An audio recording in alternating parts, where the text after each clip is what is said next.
in the recruiting game, there can be this straight line to your goal of getting a scholarship, but there's so much noise out there that you're kind of going up and down, and you're making all of these mistakes throughout this journey. And that's where ultimately we want to make sure that we have some level of a guidance. One area that we also talked about is tracking metrics as far as our email performance. Just the same way that we're tracking batting average, ERA, your height, weight. Why even track your age? It doesn't really matter, right? Who in the world would ever think that way? Well, guess what? If we're tracking our opens, our clicks, our responses in our emails, what gets measured gets improved. We also talked about the radical extreme of sending 100 emails, but guess what? If 99 of them bounce, it has nothing to do with the quality of player that your player is.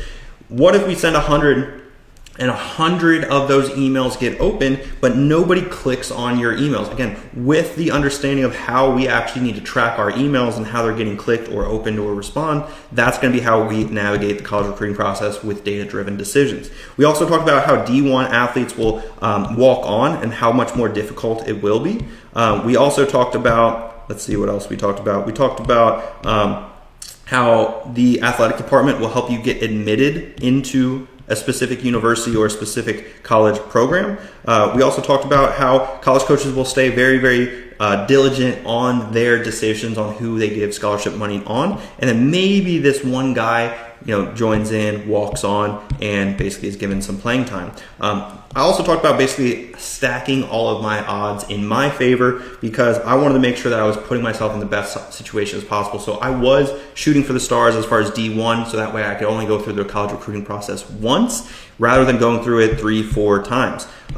Also, I think it's kind of funny how some parents will think about how the common question, should my son go to a D2 and for sure play or go to a D3 and not play? Guys, don't think about it black and white because your son could play at a D1 if he is at that skill caliber. And we also finally wrap things up with kind of just where our focus needs to be, again, with how D1 quality players aren't going to D1 anymore. No, in my opinion, D1 players are still going to be going D1 because they are D1 players, kind of like a Harper, right? And instead of focusing on the recruiting game being that much more competitive, what we really need to be focusing on the physical development, or really the player development, with the physical, with the skill, with the mental, with the leadership qualities, with the diet, nutrition, the supplements. These are the things that we have control of to be able to turn into that Bryce Harper one day who has the opportunity to play at the highest level D1 program or really choose his path.